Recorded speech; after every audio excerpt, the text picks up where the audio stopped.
കാരണം ഇവിടെയൊക്കെ പണി തകൃതിയായിട്ട് നടന്നുകൊണ്ടിരിക്കുകയാണ്. ഇഷ്ടംപോലെ വർക്കേഴ്സ് ഉണ്ട്. അപ്പൊ നമ്മൾ ഈ പുറത്തുനിന്ന് കേൾക്കുന്ന അഭിപ്രായങ്ങളും ഈ സംഭവം കാണാണ്ട ആളുകൾ തട്ടിവിടുന്ന പച്ച നുണകളൊക്കെ ഒന്ന് പൊളിച്ചെടുക്കാൻ വേണ്ടിയിട്ട് തന്നെയാണ് ഞങ്ങൾ ഇവിടേക്ക് വന്നിട്ടുള്ളത്.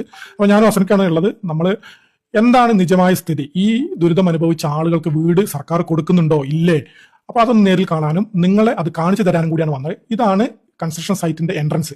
പക്ഷേ നമ്മൾ എൻട്രൻസ് വിട്ടിട്ട് മുന്നിലേക്ക് വീണ്ടും പോവുകയാണ്. ആ പ്രോപ്പർട്ടീന്റെ ഏകദേശം നിങ്ങൾക്ക് കാണാൻ വേണ്ടിയിട്ടുള്ള ഇതിന് വേണ്ടിയിട്ടാണ്. ഈ വീടാണ് ഇപ്പം ഒരു മോഡൽ ഹൗസ് ആയിട്ട് നിർമ്മിച്ചുകൊണ്ടിരിക്കുന്നത്. അതിന്റെ അടുത്തേക്ക് നമ്മൾ പോകുന്നുണ്ട്. അതിന്റെ വീഡിയോ അതിന്റെ തൊട്ട് പുറകെ തന്നെ വരുന്നുണ്ട്.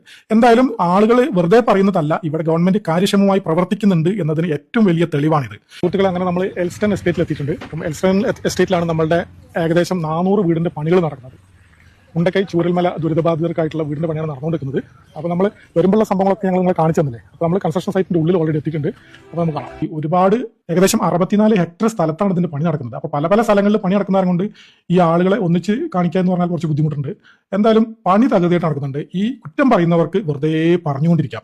അവരോട് എനിക്കൊന്ന് പറയാനുള്ളത് എന്താ വെച്ചാൽ, ഇത് വളരെ സുതാര്യമായിട്ട് ചെയ്യുന്ന പണിയാണ്. ആർക്കും ഇവിടെ വന്നു കഴിഞ്ഞാൽ ഉള്ളിൽ കയറി കാണാം, ഷൂട്ട് ചെയ്യാം, കാര്യങ്ങൾ മനസ്സിലാക്കാം. നിങ്ങൾ ഈ വീടിന്റെ ഒക്കെ പണിയിൽ വിദഗ്ധന്മാരാണോ, അവർക്ക് വന്ന് കാണാം, ഒരു പ്രശ്നമില്ല, ഷൂട്ട് ചെയ്യാം. ബ്ലോഗർമാർക്ക് വരാം, മന്ത്രിമാർക്കോ MLA മാർക്ക് മാത്രമല്ല, എല്ലാവർക്കും ഇവിടെ വന്നിട്ട് കാണാം. നമ്മളെ ജനങ്ങൾക്ക് കൊടുക്കുന്ന നമ്മളുടെ സർക്കാരിന്റെ പണികളാണ്. അപ്പോൾ നിങ്ങൾക്ക് എന്തെങ്കിലും അഭിപ്രായ വ്യത്യാസങ്ങളോ മറ്റുള്ള കാര്യങ്ങളോ ഒക്കെ ഉണ്ടെങ്കിൽ അവരോട് സംസാരിക്കാം. ഒരു ടൗൺഷിപ്പിന് വേണ്ടിയിട്ടുള്ള എല്ലാ പ്രവർത്തനങ്ങളും ഇവിടെ തുടങ്ങി.